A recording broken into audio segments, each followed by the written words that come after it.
came, and to it we return. This is one of the last temperate rainforests in the world. Remote, primeval, and pulsing with life. If there's a paradise on Earth, this just might be it. The Alexander Archipelago of southern Alaska. And at the crest of the food chain is one of the most majestic creatures on the planet.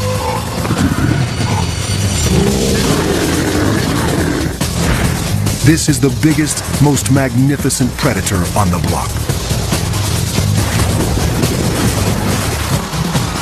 But everywhere, its ancient haunts are under siege.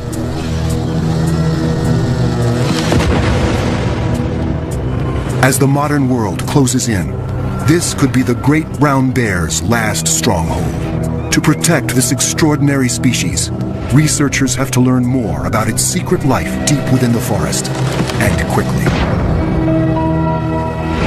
A veteran tracker joins forces with a new technology that may allow us to enter the bear's ancient territory without risking a close encounter of the grizzly kind.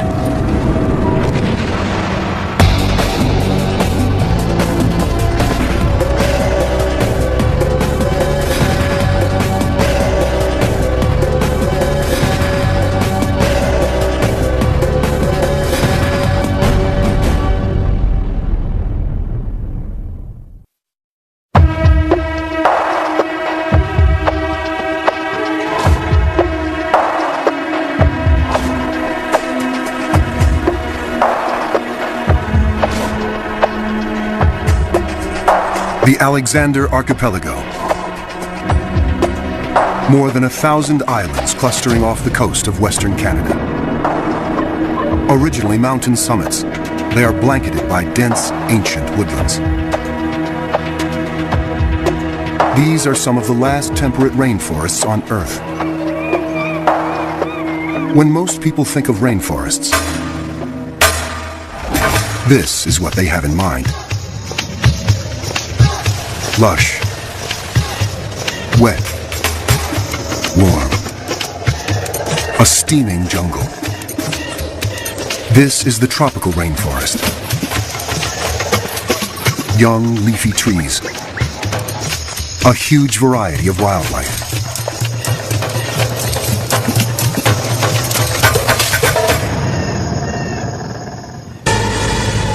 By contrast, the temperate rainforest is relatively cool.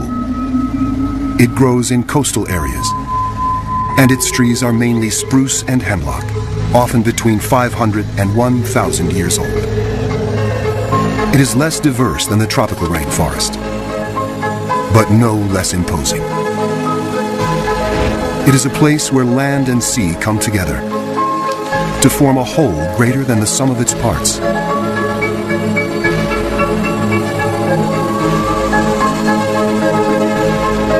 The islands have names like Chichagof, Admiralty, Baranof, Prince of Wales. Remote from urban centers, it is a world few humans have penetrated.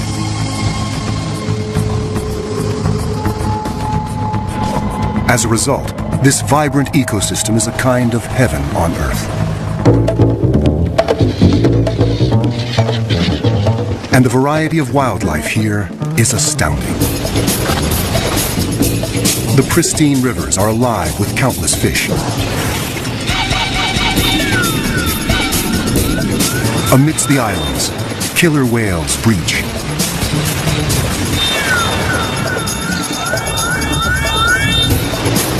And humpbacks plunge. Dall's porpoises and Steller's sea lions feast in the food-rich waters.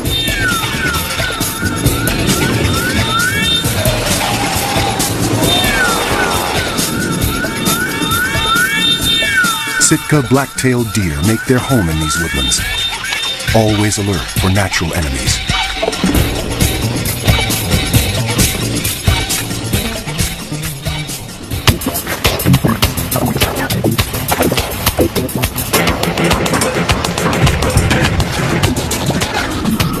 And the lord of this southern Alaska paradise is this mighty beast. You may know this bear as the grizzly.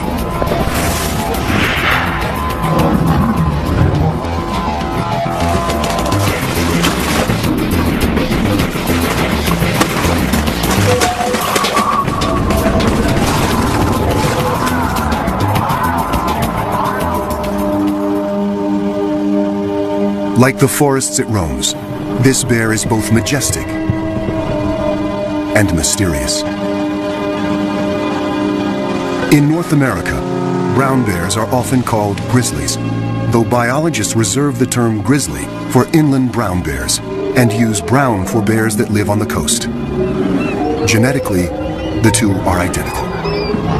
Whatever this bear is called, it is not a bear to be taken lightly. It can weigh more than half a ton and yet reach speeds of almost 40 miles per hour. The brown bear is arguably the world's largest land carnivore.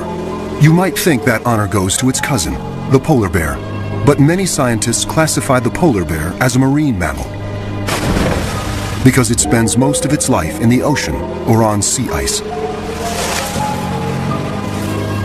On land, the grizzly is king. It can rise up to 9 feet in height.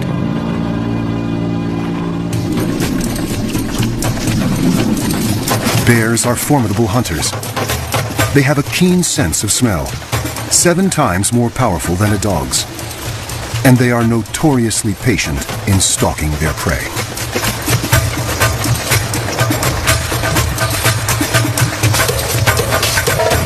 But the grizzly is also a fiercely private animal, and usually avoids the company even of its own species. Any human trespassing on its space is asking for trouble. And that includes biologists who'd like to get close enough to learn more about this reclusive animal.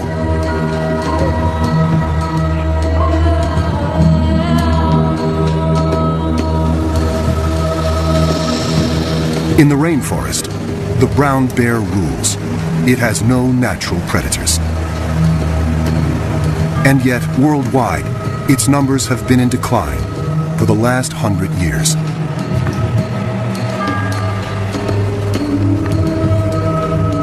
In the early 1900s, more than 100,000 brown bears roamed the western United States. Today, only about 1,000 remain. Across the planet, their range has been cut in half since 1900. In the Pyrenees, on the border between France and Spain, the brown bears were just hanging on. They were down to their last female. Recently, hunters shot her, thereby dooming this population of bears to extinction. Today, roughly 40,000 brown bears live in what might be their last stronghold, the state of Alaska. But every day, humans encroach a little more on their territory. And once again, as in the ancient story, it's man who has brought trouble to paradise.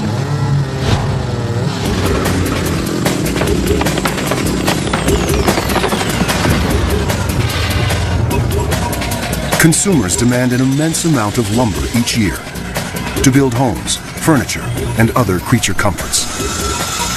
The inevitable result, forest clear-cutting and the roads built to carry out the trees.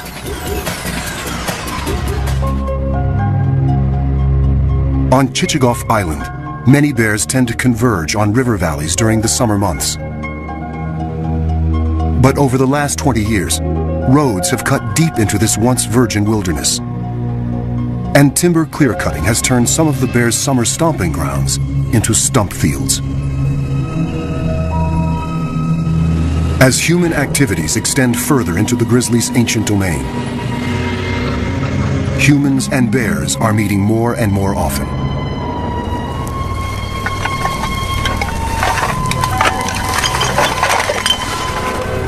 It is a recipe for disaster, for bears, and sometimes for people. This massive predator can be extremely dangerous when suddenly confronted by a human on its turf. And yet, to protect these animals, researchers need to learn more about their numbers, their movements, and their vulnerabilities. They have to get up close and personal with a 500-pound animal that doesn't want them there. That's exactly what one man does for a living, and has for the last 30 years. Born in Wisconsin, Laverne Byer came from a family of hunters. He arrived in Southeast Alaska in 1970 and fell in love with the wilderness. 3 years later, Laverne started working with the Alaska Fish and Game Department, tracking and capturing bears for government research. It was a job he was born to do. I've either lived with or worked with bears like my entire adult life, since I was 17 years old.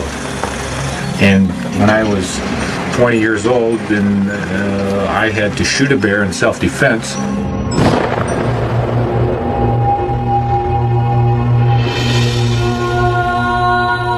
And once you have to shoot a bear in self-defense, that's kind of one of those events in your life you don't forget.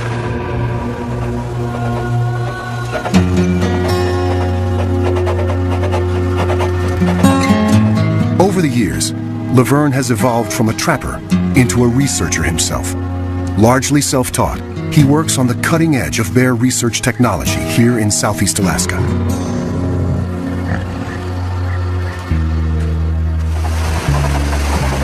Based on a 70-year-old tugboat, Laverne has captured more than 700 bears since 1975 and is now one of the most respected bear trackers and researchers in the region. Someone who combines traditional tracking skills and the best that modern technology has to offer. I'm a man who's stuck in the wrong time period because I appreciate things from the past.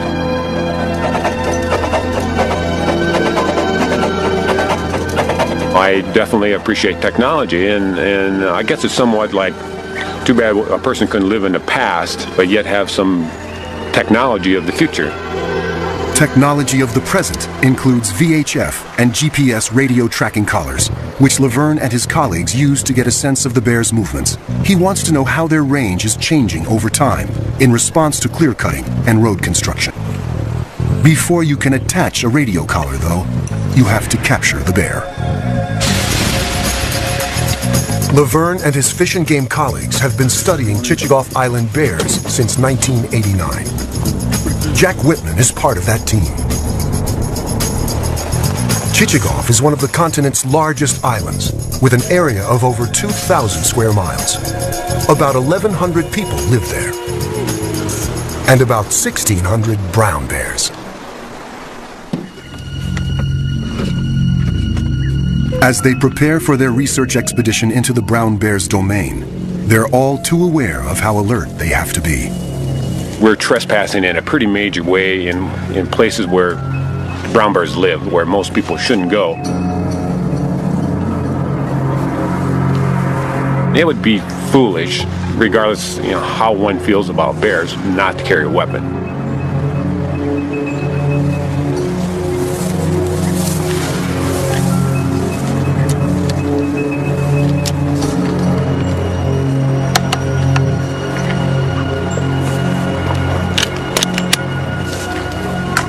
An ancient trail leads into the world of the bear.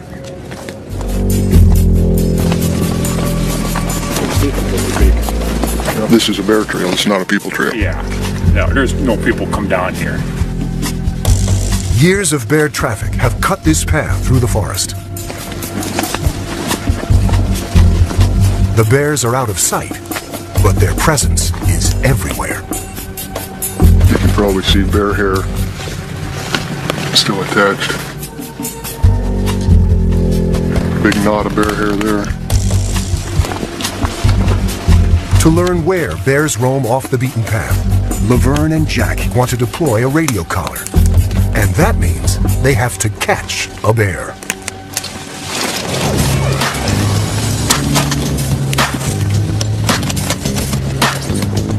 The art of snaring a bear without injuring it is a delicate one. In order to direct its path into the trap, you have to think like a bear thinks. You have to choreograph its movements. A bear has to hit a bullseye right here. Okay, we're trying to force that foot into that spot. Okay, so when he's walking down the trail here, he has hit that perfectly without touching the cable there. Plus you're trying to create his step for him too. This stuff here kind of leads him into this bullseye. If he steps on this, cable here a little bit, it's not going to catch him. The snare is set, but can it fool a bear? As the trackers make their way through the forest, their senses are on high alert for any sign of movement.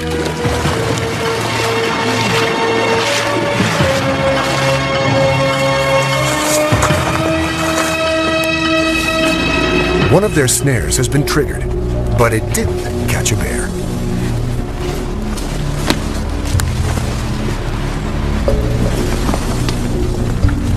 There's clean mist too. Threw the cable way back there, and pulled it up. This here's been bumped a little, coming that way. Going that way. Yeah, I think he stepped on this.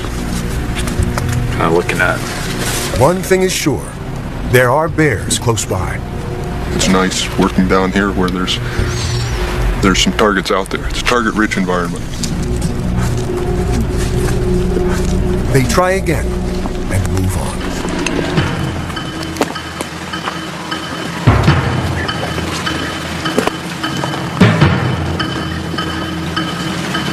Finally, after hours of tracking bear sign and checking traps, Laverne spots a grizzly in the river near where they've set a snare. It could be headed toward the trap. Now the key is staying silent, motionless, and downwind. They pick out motion, so you move slow, and deliberate, and if preferably you move when they're not looking at you. Once this bear has entered the woods, it is virtually invisible. Trying to determine whether the bear knows if we're here or not by the wind. The wind's kind of going right towards it. After nearly 30 minutes, Laverne and Jack hear signs that the bear's been caught, but how firmly the snare has grabbed its foot is unclear. At this point, it's kind of, how is this all going to play out? There's other things that are going to happen here to determine whether it's a good capture, a bad capture, an ugly capture. A tranquilizer dart is the most gentle way to put a bear to sleep, so they can attach the radio collar and do their research. For now, the animal seems relatively calm. Once the bear definitely discovers that we're here, it could be a different story. The body language could be different. It could become more aggressive. These woodsmen are skilled at keeping their bear encounters from turning violent. Still, they never enter the forest unarmed. Regardless of the size of the bear, they're capable of injuring and killing people. So it's just prudent to carry a weapon, and it hopes you don't have to use it. White heel feathers, good luck.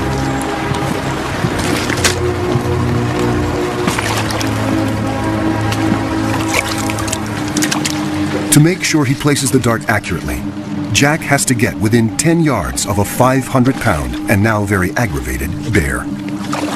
As he lines up his sight, Laverne covers him, just in case.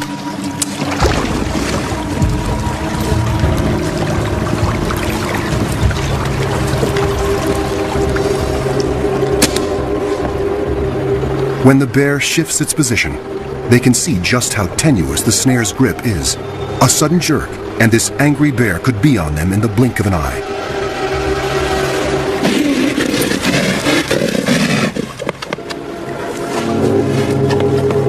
Luckily, the tranquilizer is already taking effect. If not, the bear might easily have pulled free. Minutes later, she's out. And the researchers can go to work. But Laverne and Jack know that another bear could be watching them. Their every sense is attuned to movements and sounds coming from the trees. They waste no time. First, a blood sample. Then, the radio collar. Radio tracking is an indispensable tool for assessing the movement patterns of a population of bears. Each collar has a unique frequency, so each bear has a unique frequency. It allows us to Hear where she is.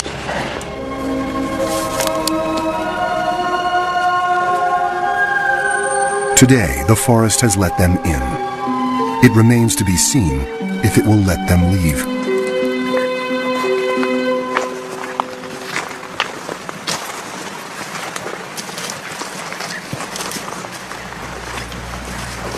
The woods are eerily quiet.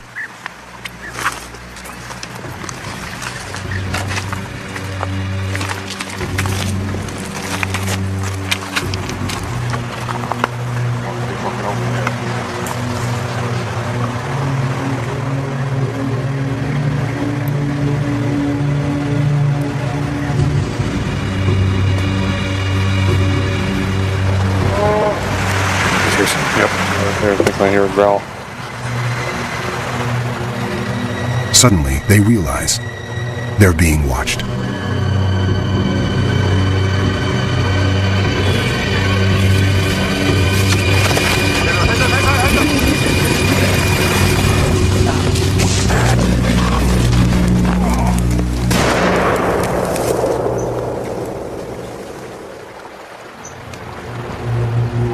A bear attack. Laverne had no choice but to shoot.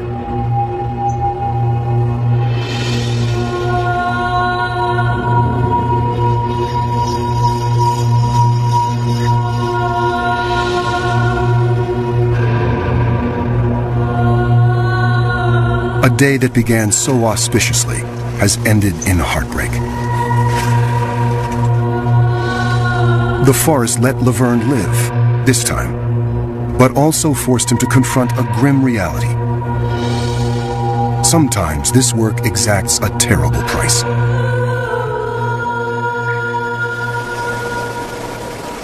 The attack has left Laverne with more than just emotional scars.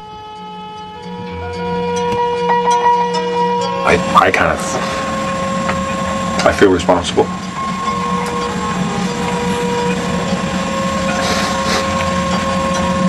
You know, I did not want to pull that trigger. I did not want to kill her. You know, it was like shooting a friend.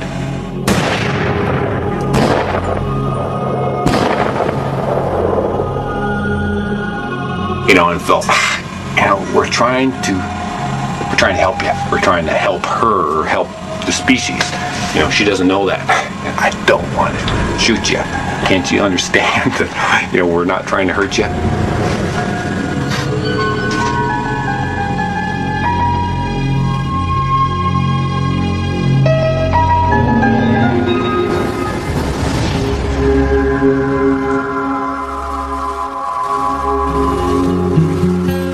Brown bears are normally solitary creatures. And most of their time is spent finding food and eating.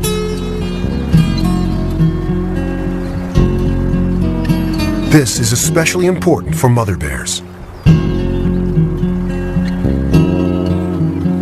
These twins were born during winter. They depend upon their mother's milk.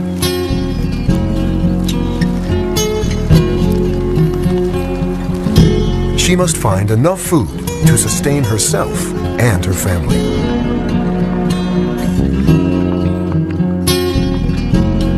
In early summer, brown bears commonly eat berries, grasses, and other vegetarian fare. But each year around July, their diet dramatically changes.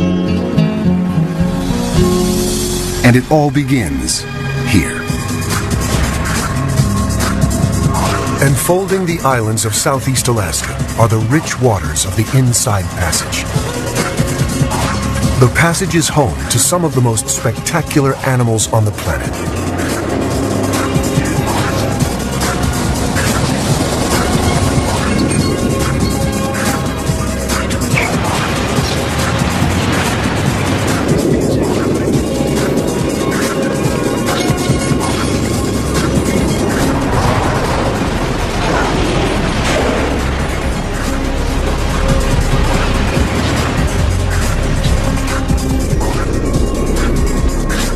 The cold, nutrient-rich waters welling up from the Pacific depths nurture a flourishing food chain. Massive schools of fish thrive on rich plankton and attract an army of predators. Humpback whales gather to feast, working in groups to capture herring.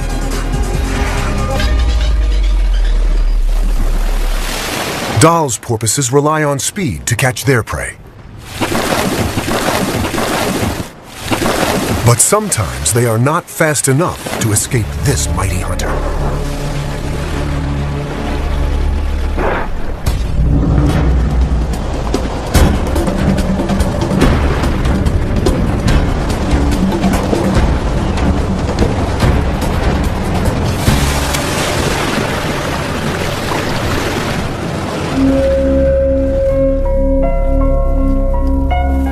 On shore, another mighty hunter is getting impatient, waiting for its share. For in a coastal rainforest, the worlds of sea and land are intimately connected. And the ocean's emissary to the rainforest is this remarkable pilgrim, the salmon.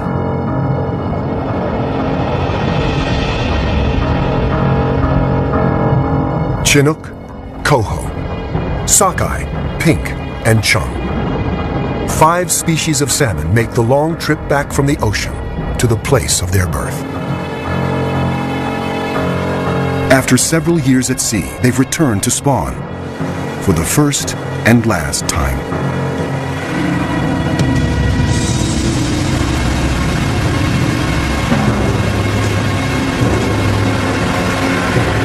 These weary travelers have overcome crushing odds to make it this far.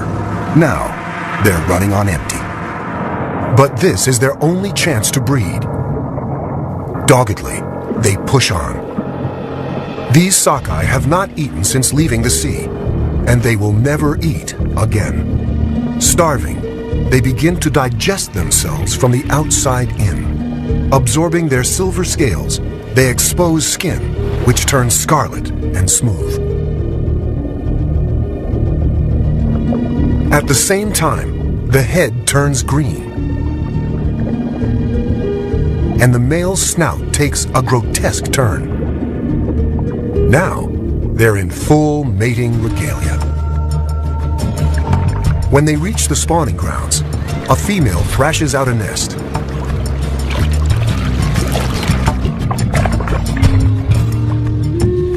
The male shadows her, ready to do his part. The spawning rituals culminate under cover of night. A female shudders with the effort of expelling her eggs.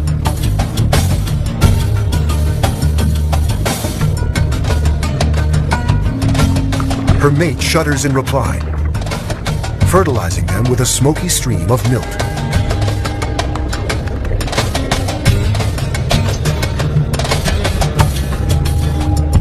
A female can lay 1,000 eggs per nest, and she may build several before she dies.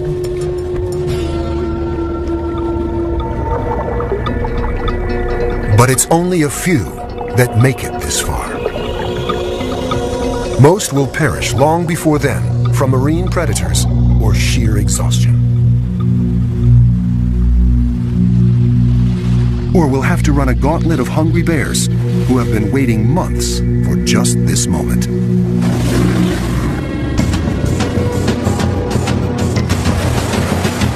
Bears are patient hunters, and for animals their size, their striking speed is phenomenal.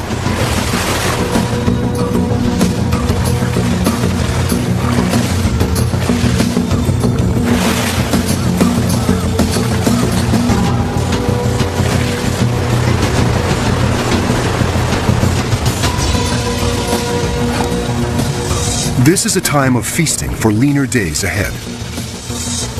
Often the bears don't even bother with the salmon meat. They're after the fattier and more nutritious parts, the eggs, the brain, the skin. Recent studies suggest that the bears perform a vital service for the rainforest, transporting the nutrient-laden salmon from the river to the woods, where the fish decompose and fertilize the soil.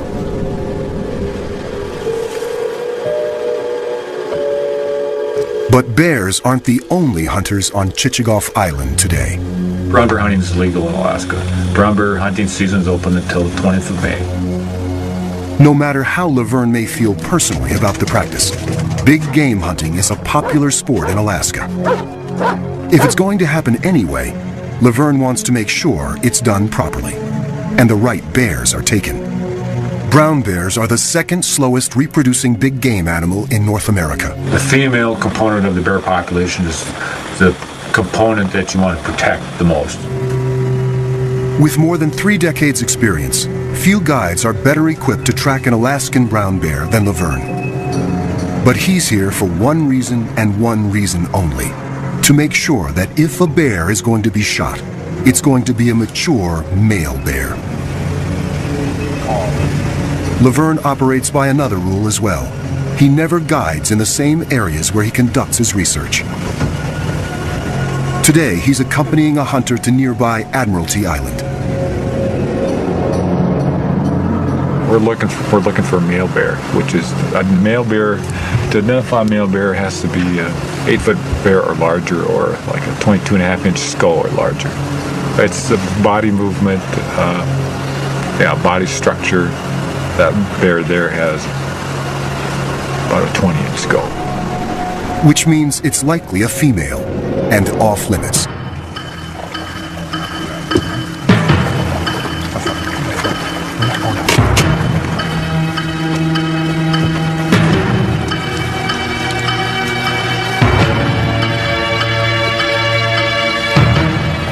This bear too is a female. The hunter may be frustrated, but Laverne won't allow a female to be shot. We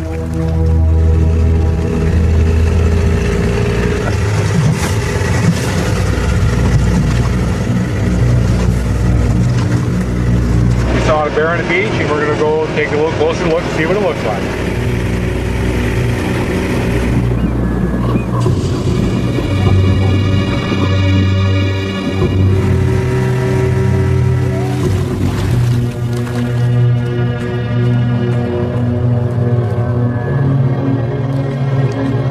This is a large, old male. So Laverne gives the green light. The hunter lines up his scope. What an animal. My God. My God.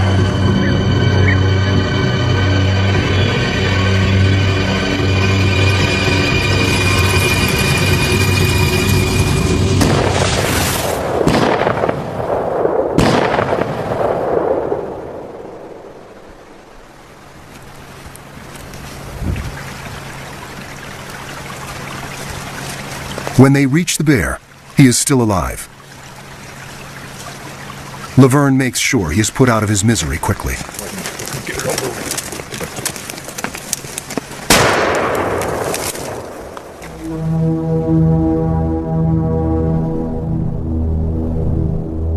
Human encroachment, whether in the form of hunting or road construction, is simply a fact of life in our primal forests.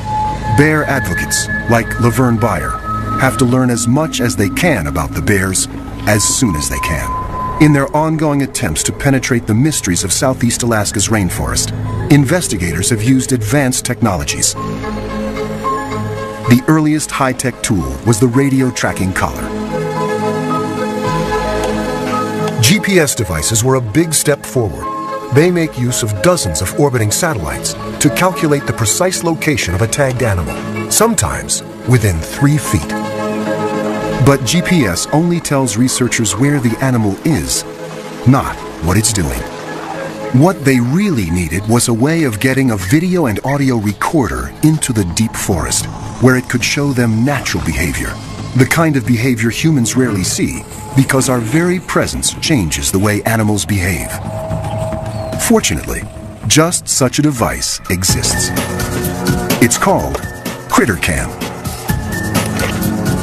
CritterCam is the brainchild of marine biologist Greg Marshall. Its purpose is to show us the natural world from the animal's point of view. Over the last 15 years, CritterCam has gathered remarkable video, audio, and environmental data from a wide array of creatures. From great white sharks and blue whales to emperor penguins and leatherback sea turtles.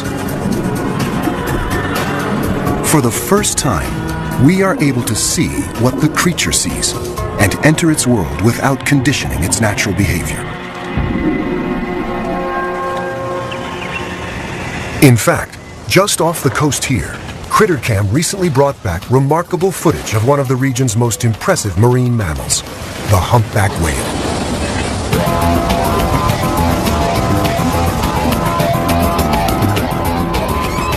CritterCam revealed how humpbacks hunt together beneath the surface. Some whales herd the fish. One blows a ring of bubbles. One calls to scare the fish into the bubble net. And then the entire group rises to engulf the hapless herring.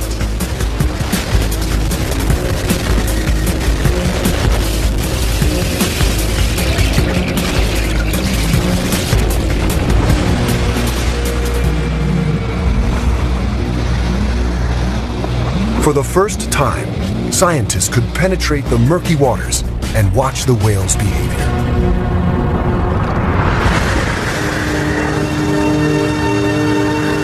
And this suggested another possible use for this technology, this time on a nearby land mammal. Because as experienced a tracker as Laverne is, he's never been able to watch brown bears in the thick of the forest.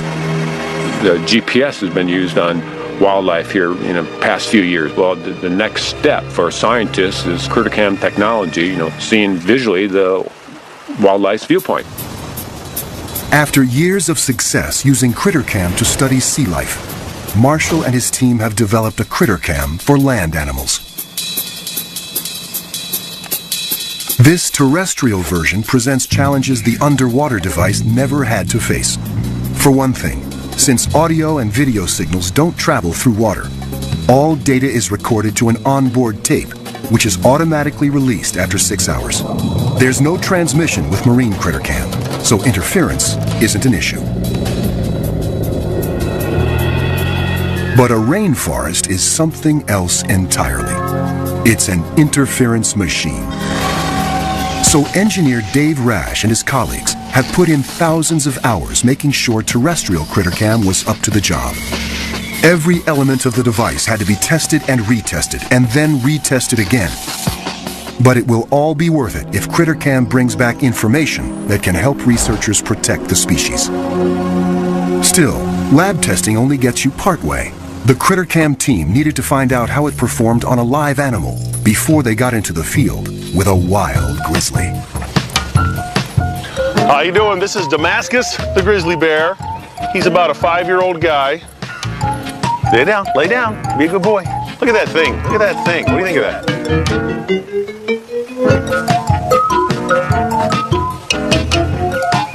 Will you let us put that on, see if we can get your perspective on life? Feed me, and I'm yours.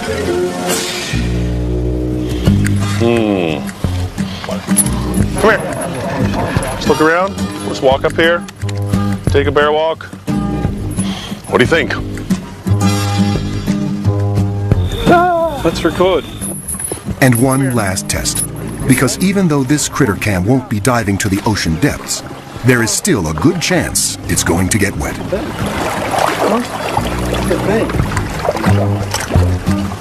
boy, huh? Swim a little? You want to see a little swimming? This is as far as Dave is going to get with a tame bear in controlled surroundings. It's time to head north.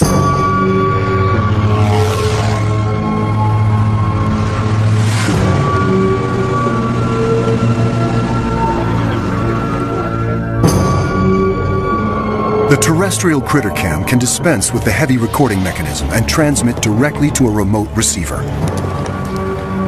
Which is a good thing, because the device won't be buoyed up by water, as the marine version was. Another plus, the device won't be limited by the length of a videotape. Still, there's a very real danger that even if Critter Cam makes it into the woods on the back of a bear, the dense forest will frustrate the team's efforts to get a clear signal. You know, in the temperate rainforest Southeast Alaska, to make the Critter Cam technology work that you currently have today is quite challenging. It's not the plains of Africa. First step, before going after a bear, field test Critter Cam on a somewhat less dangerous animal. What's going on here? I'm going up. Testing the Greg Marshall Critter Cam. How do you feel about it? Yeah, stop the debate about whether it's going to work through the forest or not. It doesn't take long to see the shape of things to come. Well, we're just tracking Vern as he walks up the canyon. And the signals that I'm getting aren't as strong as I expect. Dave quickly tracks down the source of the problem. This antenna has connections on it which are very clearly marked. Even the best labelled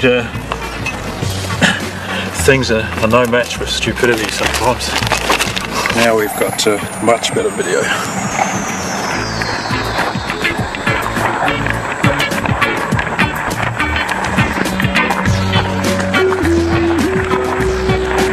Check it out. Hey, there's somebody holding an antenna. There's only so much preparation Dave can do. They'll have to try it out on a real bear and make adjustments as they go. We've come all this way, put in all this effort to get to this point, and I don't want my electronic part to be the thing that makes it not happen today, so I'm nervous. The effort will all be worthwhile if Critter Cam can bring back information that will help safeguard these bears' future. Critter Cam may be light years more advanced than a radio collar, but the process of getting it on a bear is just the same.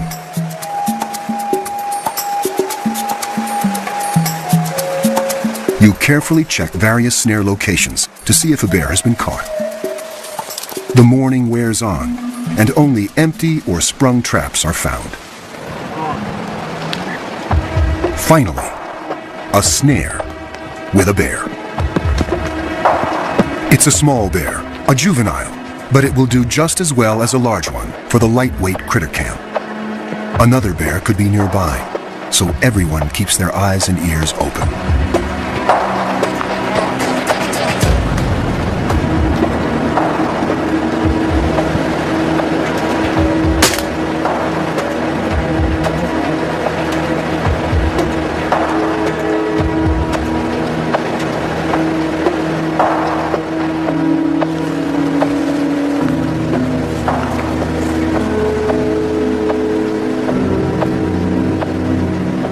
Now, the main event. Dave, you ready with that thing yet?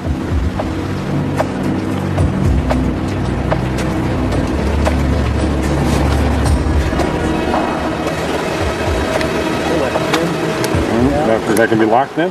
What's that? She's on. Till you hit the button, huh? Can you push that little thing? The device is locked in place and set to transmit. Time to wake up the bear.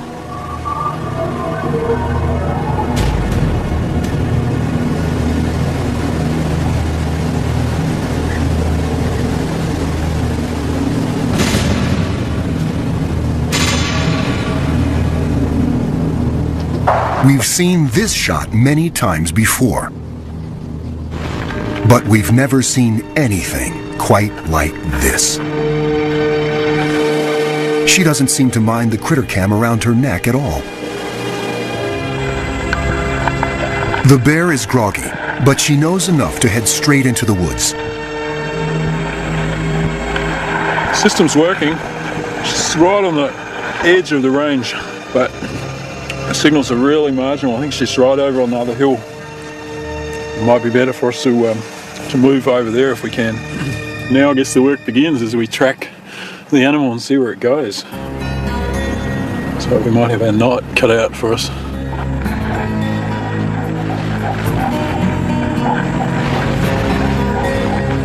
As morning becomes afternoon, the team follows the Critter Cam signal to stay within range.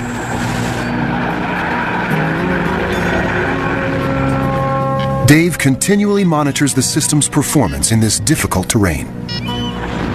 Suddenly, an animal known for its solitary nature shows its softer side. Right there. There's a bear with her.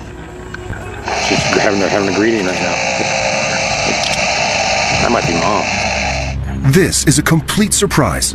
The critter-cammed bear is old enough that Laverne wouldn't have expected it to be spending any time with its mother.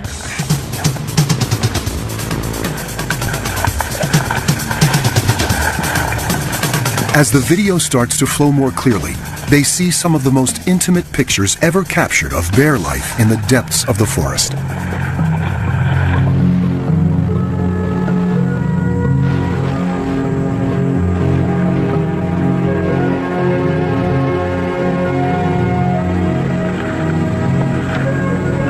She builds a daybed and curls up for a nap. See, that was cool. The fact that she joined up with two other bears. Did he actually just say cool? He did. He thought it was cool, and I think he smiled. When the bear wakes up, an excited Critter Cam team watches as she eats some Devil's Club berries, a staple of the brown bear diet. Oh, check it out, yeah.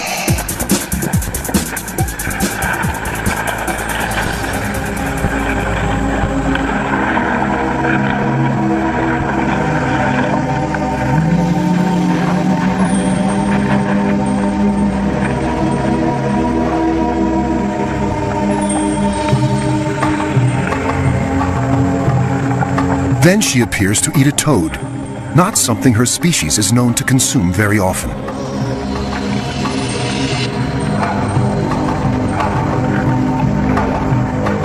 But berries and toads are just appetizers for a brown bear.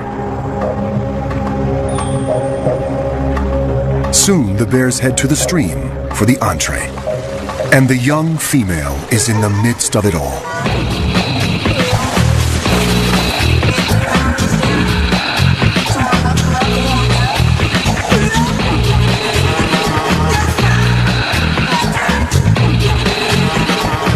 That's pretty good right there.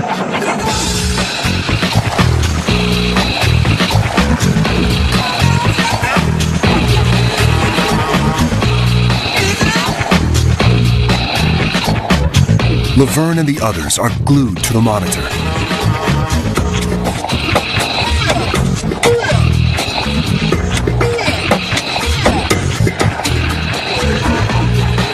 It's been a remarkable day.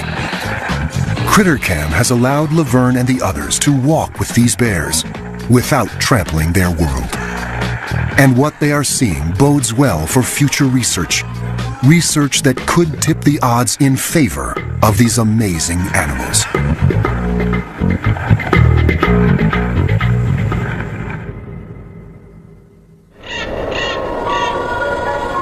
It took thousands of years to create the rainforests of Alaska's Alexander Archipelago. They comprise some of the most pristine wilderness in the world. And they could be gone in just a few generations. The future of road building in southeast Alaska is unclear. But what is clear is that more roads would mean more pressure on the bear's home territory. And more encounters between human and bear.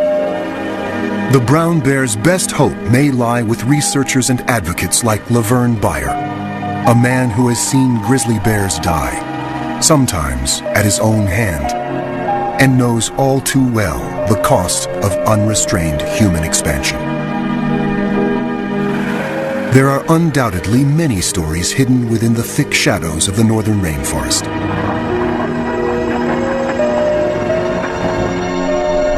For now, though, it has surrendered only some of them.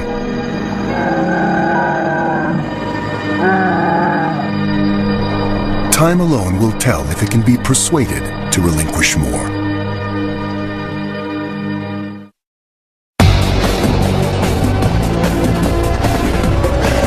To purchase Bear Island on DVD, call 1-800-PLAY-PBS.